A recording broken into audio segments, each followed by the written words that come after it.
So, Robert, how was your weekend? Not bad, and yours, Kristen? Fine, thank you.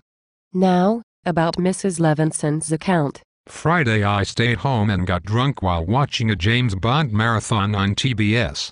Saturday, I also got drunk, but that night was a bit more eventful.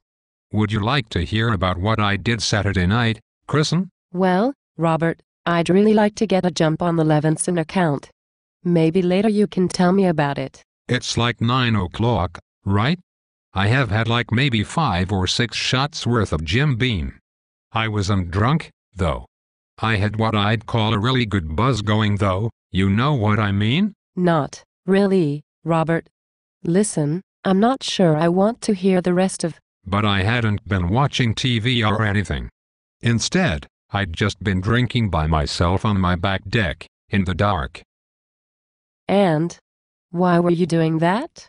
The reason why I was outside, drinking by myself, alone on my back deck in the dark, was because the teenage daughter of my neighbor was having a big party. There was loud music, shouting, a barbecue going. There must have been at least 50 people over there. I am not sure I understand. So you were just sitting there? Were you, like, watching and listening to them? Yes. And yes. Robert, I am not sure I want to hear the rest of this story. Well, you were going to. So, yes, I was sitting there, watching and listening to them, and because I was sitting in the dark, and their backyard and pool was illuminated by their outdoor lights, I could see them, but they couldn't see me. We should really start work on the Levinson account, Robert. This story is starting to get too weird for me. Jesus Christ, Kristen. It's not like I was sitting there masturbating or anything. Now, Robert, please. I was just watching them. Innocently, okay? It made me feel nostalgic for my own youth. I could not believe that it has been almost 17 years since I graduated from high school. So, anyway, I kept sitting there, going back inside my house for another drink of Jim Beam and Coke every 20 minutes or so, then coming back outside, listening to them, watching them. I mean, you should have seen the bodies on some of these girls. Robert, please hurry up and finish the story. Anyway, there was this one girl in particular I couldn't take my eyes off. She had a petite figure, had light brown hair, and was wearing a light blue one-piece bathing suit. Okay, Robert. I don't want to hear anymore. Jesus, Kristen. Nothing weird or salacious or anything happened. So stop judging me and just let me finish, okay? So, this one girl, the one in the blue bathing suit, she wasn't drinking or smoking or anything.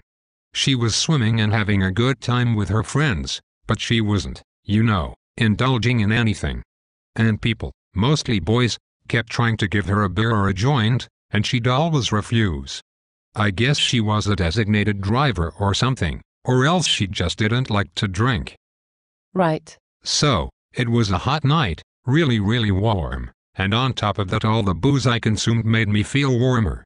I decided to take off my pants and shirt. So, you were sitting there naked? No, Kristen. Jesus Christ. I was not sitting there naked. I had my boxers on. Oh. By 11 o'clock, I was pretty plastered, but still I sat there, watching the party, which was still going full force. I still kept my eye on the girl in the blue bathing suit. Still, she abstained from drinking or smoking anything. Robert, is this story almost over? We really have to get started with. Yes, it's almost over, for Christ's sake. Can you please stop fucking interrupting me? You have no idea how annoying it is. Anyway, a few minutes later, this must have been around 11:10, there are loud police sirens. And then, suddenly, there are bright red and blue lights, the sirens even louder now, and then about a dozen cops came into the backyard, rounding up kids. Of course, many of the teenagers tried to run and quite a few got away. A few even ran through my backyard. I didn't say anything. I mean, what the hell did I care? But the cops did manage to round up a considerable number of them, and when I looked over, I was distraught to see that one of them, amongst a group of stoned and drunk teenagers, was the girl in the blue swimsuit. I suddenly felt like really fucking bad for her. Like, she hadn't done anything, she wasn't drinking or smoking weed, yet here she was probably going to get into as much trouble as these other kids. Well, Robert, she was there, though. She, I'm sure, knew there would be drinking. It's like they say, avoid people, places, and things that. Fuck. People, places, and things. This girl, whom I bet was like an honor student and everything, was about to get in trouble for something she had nothing to do with. I felt someone should make this clear to those fucking cops. Oh, dear. So, I put my drink down, and I stood up and walked over there. I am quite sure I do not want to hear how this turns out. I cut through my neighbor's lawn, the grass cold against my feet, and when I was within a few feet of the girl, I pointed at her and said to the closest cop, she wasn't doing anything. The cop, a young black guy in his mid-20s, looked at me for a moment, then said, "Sir?" I repeated to him, she wasn't doing anything. She hasn't drunk anything, she hasn't smoked anything. Trust me. I have been watching her the whole time. The young cop looked at me, and then everyone else there was looking at me, too, it seemed. It had gotten strangely quiet. A few of the teenage boys were looking at me and snickering. Then finally the young cop spoke to me again and said, "Sir? Have you been drinking?" "Well," I said, and suddenly realized how slurred my speech sounded, even to me. "Not really," I slurred again. "I just wanted you to know that," and I looked at the girl in the blue bathing suit and pointed, "that she wasn't drinking. I didn't think it was right for her to get in trouble." The girl, I noticed, had only briefly met my eyes since I'd come over. Now she was looking at the ground. I wanted to believe that her expression was one of gratitude, but even then, even in my intoxicated state, I could tell it was an expression of pity for me. "Excuse me, sir?" Another cop, an older one, said. He shone his flashlight on me.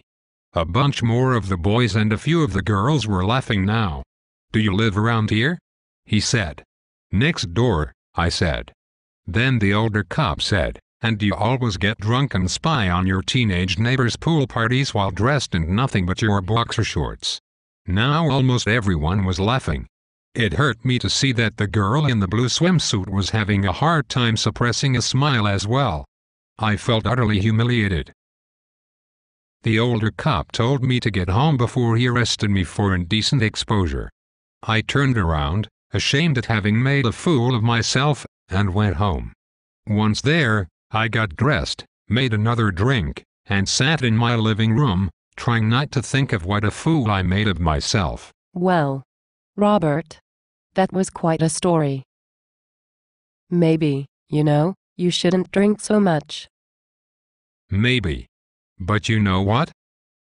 What? In my heart of hearts, I don't think that would make much of a difference. What do you mean, Robert? Nothing. Nothing at all. Let's just get to work on the Levinson account.